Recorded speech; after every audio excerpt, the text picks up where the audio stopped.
do conquistador Hernán Cortés pelas plumas de aves, mantas e comestíveis enviados aos espanhóis. Não entendeu porque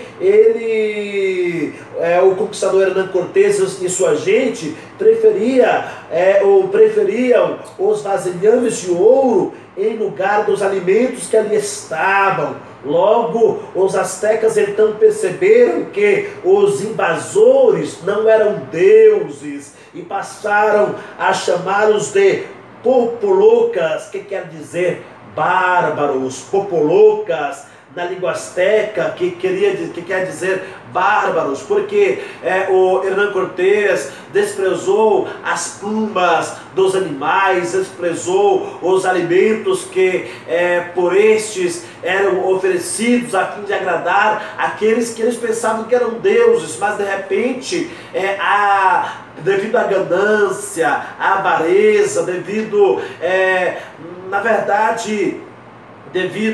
à busca desesperada por enriquecer-se ou por saquear ouro e prata, fez com que então Montezuma passasse a chamá-los de popolocas, ou seja, bárbaros na língua indígena.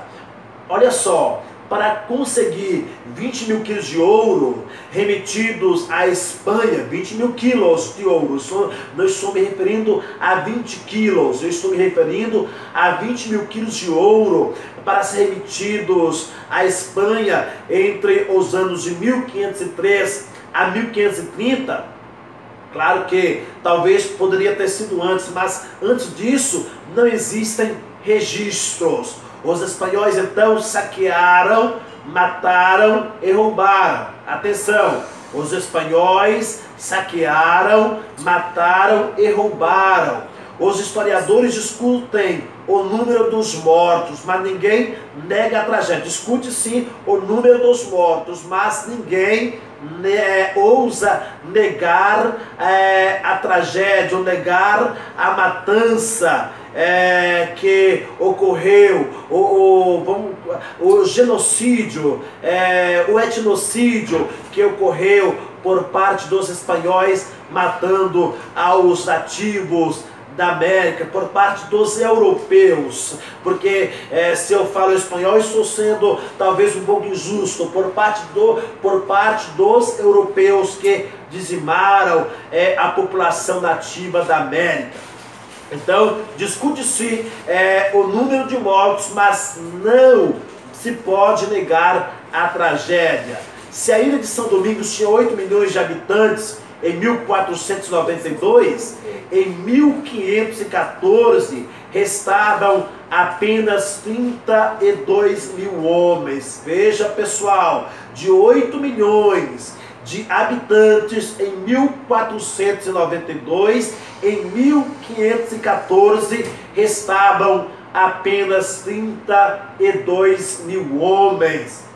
Se o Vale do México comportava 25 milhões de pessoas, no final do século não passavam de 70 mil. 68% dos maias pereceram. 68% dos maias pereceram nas mãos dos espanhóis. A população do Peru, que em 1530 era calculada em 10 milhões de pessoas, em 1560 caiu para 2 milhões e meio. Na verdade, um grande desastre demográfico. Este foi o rastro que os espanhóis deixaram na América do Sul, que os espanhóis deixaram na América do Norte, dizimando civilizações, as mais conhecidas como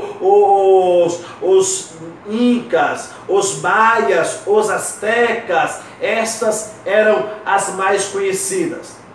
Os europeus dizimaram os construtores de uma civilização que em muitos aspectos superava a sua, ou seja, em muitos aspectos a civilização americana superava a civilização espanhola. Então os europeus, a civilização europeia, corrigindo, a civilização europeia.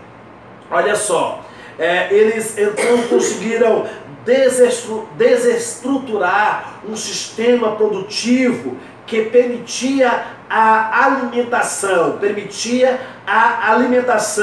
de milhões de pessoas. Queimaram os avanços científicos transmitidos por gerações de americanos e, sobretudo, destruíram as possibilidades de um desenvolvimento autônomo, uma vez que a vantagem para os europeus, porque eles tinham domínio já com as armas de fogo, armas que tinham um maior poder destrutivo. Isto contribuiu para que de forma rápida eles pudessem dizimar a população nativa americana. Preste atenção, os povos das Américas em 1492, em diferentes estágios de desenvolvimento. Por quê? Porque os astecas, os maias, os incas já tinham domínio da escrita, diferente do que acontecia no Brasil, no que seria futuramente o Brasil. Os nativos daqui não tinham domínio da escrita, não, as tradições eram passadas de forma oral, mas entre os astecas, os maias e os incas já havia um avanço. Inclusive os incas já eram capazes de fazer algumas cirurgias. Então vejam, que na realidade era uma população que já estava avançada para aquela época. Então olha só, entre eles, entre essas civilizações, os astecas no México,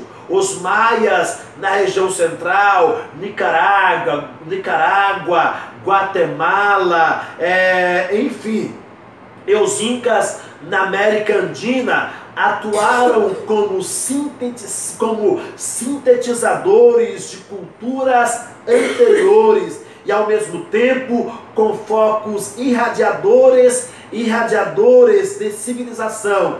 Estamos diante do fenômeno da difusão cultural. Estamos diante da difusão cultural. Pessoal, como o processo da conquista, como o processo da conquista será discutido em momentos posteriores, nossa história então se detém neste ponto. Mas começaremos por indagar o significado das altas culturas pré-colombianas. É a base econômica dessa sociedade. Vamos ver como foi formada futuramente a Confederação Azteca, como foi formado o Império Inca, o auge e a decadência de uma civilização como a civilização maia e as suas respectivas formações sociais. O que significa o estancamento das forças produtivas e o desenvolvimento da superestrutura cultural? Existe um pensamento filosófico pré-colombiano? O índio era um ser livre e puro? Existiu um Estado socialista em terras americanas? As respostas a essas e a outras inúmeras questões sobre a abordagem ou a origem e o desenvolvimento das civilizações pré-colombianas nós abordaremos em um momento posterior. Muito obrigado pela visualização, muito obrigado por assistir o vídeo, e se de fato este conteúdo te auxilia em alguma coisa, não se esqueça de compartilhar. Grande abraço, tudo de bom e até a próxima, amigos!